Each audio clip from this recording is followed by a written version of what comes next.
¿Podría México tener la solución al problema migratorio de Estados Unidos? Pues el presidente de México dice que sí. Tiene razón el presidente mexicano Andrés Manuel López Obrador al plantear esta propuesta de la que vamos a hablar. En los siguientes minutos vamos a analizar esa historia de contexto de la propuesta del presidente mexicano, las sanciones, las cifras y estos ejemplos que vamos a descubrir precisamente juntos. La semana pasada, amigos, el presidente de México, Andrés Manuel López Obrador, llamó a Estados Unidos a resolver sus conflictos con Venezuela y Cuba para frenar la acelerada llegada de inmigrantes de ese país ahora que ha expirado el título 42. ¿Será esta la clave que le permita cerrar la puerta al problema migratorio estadounidense? López Obrador formuló la exhortación 2 días después de una videollamada con Joe Biden para tratar el flujo migratorio sin precedentes que hoy enfrenta Estados Unidos justo en la frontera. Estados Unidos impone desde 1962 un embargo sobre Cuba, sumida en su peor crisis económica en 3 décadas, con escasez de alimentos, medicinas y combustible, y aplica duras sanciones también a otros países como por ejemplo Venezuela, anegando que ambos países están gobernados supuestamente por dictaduras. ¿Qué papel juegan estas sanciones en el aumento de la migración hacia Estados Unidos?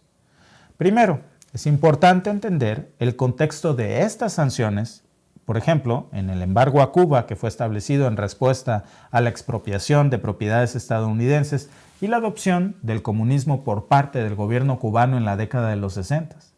En el caso de Venezuela, las sanciones comenzaron en el 2014 y se han intensificado desde entonces con el objetivo de presionar al gobierno de Nicolás Maduro y promover un cambio político. ¿Y cómo han afectado esas sanciones a la vida de los ciudadanos en Cuba y en Venezuela? ¿Le ha salido el tiro por la culata a Estados Unidos? En Cuba, por ejemplo, la escasez de alimentos y medicinas y también de combustible ha llevado a una profunda crisis económica al país. El embargo ha dificultado la importación de bienes básicos y ha limitado el acceso al mercado internacional.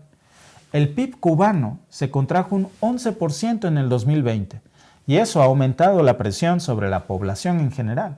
Y por supuesto, en Venezuela las sanciones han agravado la ya crítica situación económica y política del país.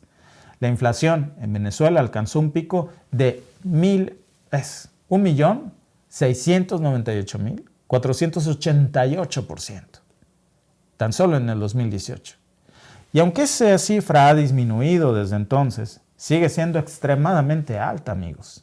Además, la producción de petróleo, principal fuente de ingresos de Venezuela, ha quebrado drásticamente y esto ha agravado aún más la crisis económica.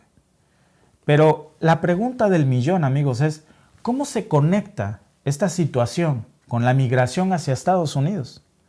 La respuesta es clara. Las condiciones de vida difíciles en Cuba y Venezuela están impulsando a sus ciudadanos a establecer oportunidades para un futuro mejor, emigrando a otros países, y el primero que salta a la mira es Estados Unidos. Para ilustrar este punto, amigos, del que hablaba el presidente López Obrador en esa propuesta, podemos analizar algunas cifras relevantes. Según datos del Alto Comisionado de las Naciones Unidas para los Refugiados, la ACNUR, aproximadamente 5.4 millones de venezolanos han salido de su país desde el 2015. En cuanto a Cuba, el número de inmigrantes cubanos que llegan a la frontera entre México y Estados Unidos se ha incrementado significativamente en los últimos años y ha superado los 20,000 tan solo en el 2021. ¿Tiene entonces el presidente de México razón al decir que si Estados Unidos resolviera sus conflictos con Venezuela y Cuba, eso podría ayudar a frenar la llegada de inmigrantes irregulares de esos países? Bueno, esa pregunta se contesta muy fácilmente con otra pregunta. ¿De dónde provienen la mayoría de los inmigrantes irregulares que llegan a Estados Unidos? ¿Hay alguna relación entre ellos? Entre ellos y las sanciones. Pues la mayoría de los inmigrantes irregulares que llegan a Estados Unidos provienen de América Latina y del Caribe. Países, por supuesto, como México, pero también como Guatemala, Honduras, Salvador, Venezuela y Cuba. Estos países han sido fuente de inmigrantes en las últimas décadas. Cada uno de estos países presenta diferentes razones para la migración. Algunos sí, por las sanciones, otros por la pobreza, la violencia, la inestabilidad política o la inestabilidad económica. Pero ahora veamos si existe alguna relación específica entre las sanciones que ha impuesto Estados Unidos y ese flujo de inmigrantes irregulares hacia Estados Unidos. Por ejemplo, dos de los principales países, Cuba y Venezuela. En el caso de Cuba, la migración hacia Estados Unidos, amigos, desde la década de los 60 ha explotado drásticamente, según los datos del propio Servicio de Aduanas y Protección Fronteriza de Estados Unidos. El número de migrantes cubanos que llega a la frontera entre ambos países, amigos, ha sido por mucho rebasado. Y luego podemos hablar de otro país que también ha sido afectado por sanciones y que hoy es uno de los principales fabricantes de solicitantes de refugio y de inmigración ilegal o irregular. Estamos hablando, por supuesto, de Nicaragua.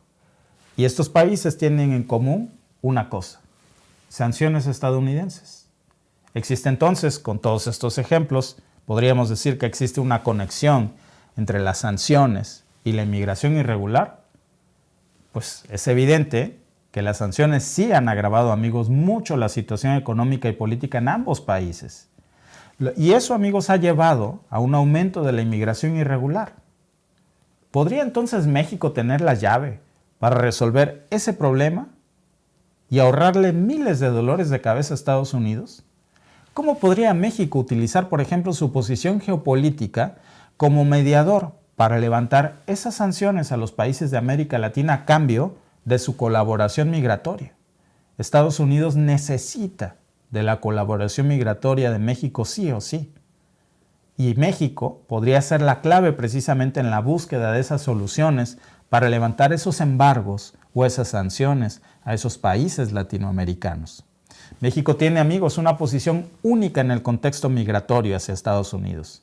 Y es que es tanto un país de origen de migrantes como un país de tránsito para aquellos que vienen de América Central y del Caribe. Por eso México puede utilizar toda esa influencia y todo ese poder en relación con Estados Unidos para tener la llave de la inmigración irregular.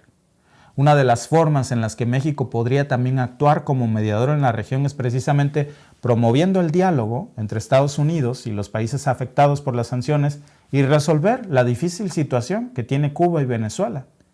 México, precisamente al abogar por una revisión de estos levantamientos de las sanciones a cambio de su colaboración migratoria, podría estar involucrado en el asunto para resolver los problemas para los países de América Latina que hoy tienen una situación muy grave en torno a las sanciones que el mismo Estados Unidos le ha impuesto a estos países.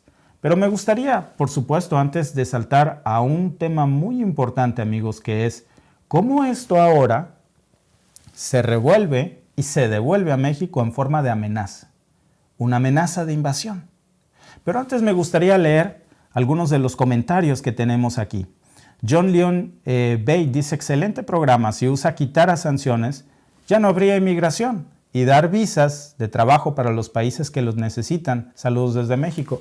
Escríbanme en el chat, ¿creen ustedes que las mismas sanciones que Estados Unidos ha impuesto a países como Venezuela, Nicaragua y Cuba son los que hacen precisamente que al final del día lleguen en forma de inmigrantes irregulares a la frontera estadounidense?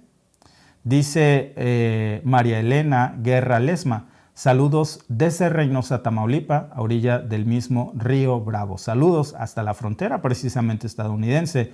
Carlos Praxedes Cáceres dice: de hecho, el rival educativo es mejor en USA que en México, el nivel educativo, por eso me iré a estudiar allá.